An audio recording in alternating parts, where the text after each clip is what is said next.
Travel along, Catholic pilgrims, as we learn from St. Augustine, Doctor of the Church, while we read his book, Confessions. Welcome, Catholic pilgrims. Thank you for joining me today. St. Augustine has got it right when he says that God is immutable, meaning unchanging. This is just one of the attributes of God. We are reading today from Book 7, Chapter 4 on page 137. Now that I had realized that what is incorruptible is better than that which is not, I took this as the basis for further research and acknowledged that, whatever your nature might be, you must be incorruptible.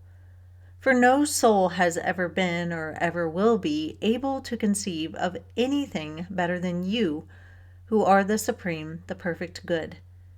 And since, as I now believed, there could be no possible doubt that the incorruptible is better than the corruptible, it followed that you must be incorruptible.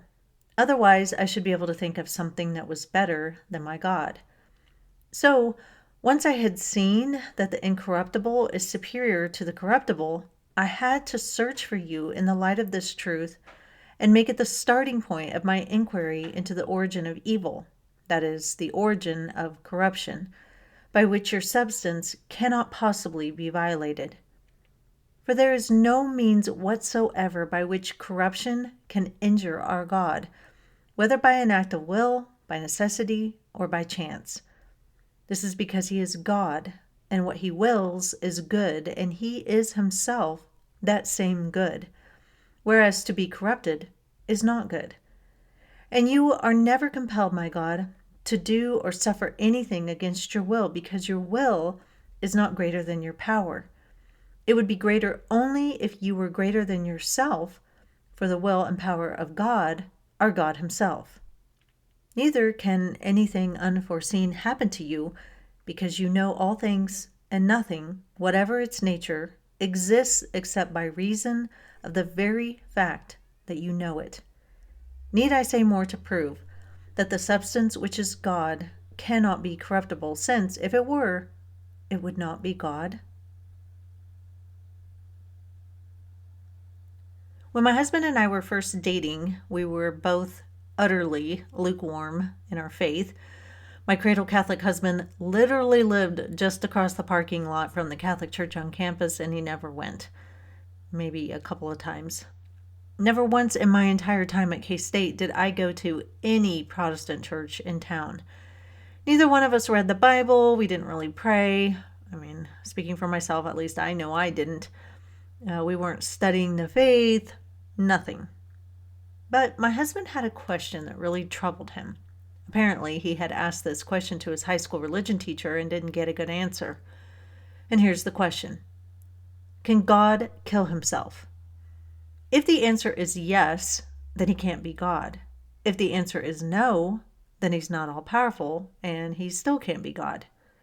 Now, because my husband at that time didn't study his faith at all, he really thought he had stumbled upon a question that was a problem. When my husband asked me, I was stumped. Neither one of us knew or understood the key attributes of God. We had never heard that God was omnipotent, all-powerful, omniscient, all-knowing, and omnipresent, everywhere present. He is also immutable, eternal, and all good. But we didn't understand that God is existence itself. He must necessarily be all these things in order to be God. Now, God cannot do anything that is contrary to any of these attributes. He is the supreme of every attribute, and that's what makes him God. So it's not that he can't because he's just like wimpy and weak. It's that he can't do anything that's contrary to what he is. So he can't change, which means he can't kill himself, because he would at one point be alive and then be dead.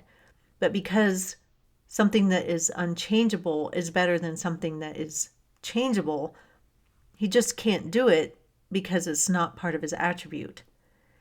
He is also eternal and necessarily must always be so. So that means killing is just contrary to this attribute. He is existence itself, so that necessarily means that he can't cease to exist. So, in answer to my husband's question, God can't kill himself because it's contrary to his attributes.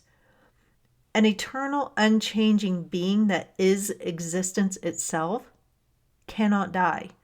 It would be like saying, could my husband make himself unchangeable? Well, no, it's not possible because he is mutable. That's just how humans are. It's part of our nature. It can't be any other way. This is all very heavy theological stuff, but it's worth sitting with and meditating on.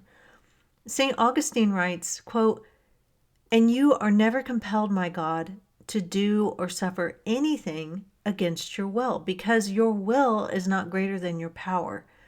It would be greater only if you were greater than yourself, for the will and power of God are God himself." Unquote.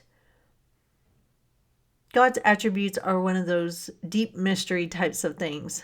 Understanding them takes a lot. It takes a lot to think about. God cannot have the attributes of humans, meaning he can't be changeable, corruptible, finite, limited. To be God, he can't be these things. He must necessarily be immutable, incorruptible, eternal, all-powerful, all-knowing, and all-good. This is what we mean when we say God. Anything less is just playing around with ancient Greek and Roman gods that were made up by man. But that is all for today, Catholic pilgrims. Did this make your brain hurt? Good if it did. We need to stretch our minds, but if it didn't, well, good on you for studying so much. I will see you back here to study St. Augustine more, but until then, live the faith boldly and travel well.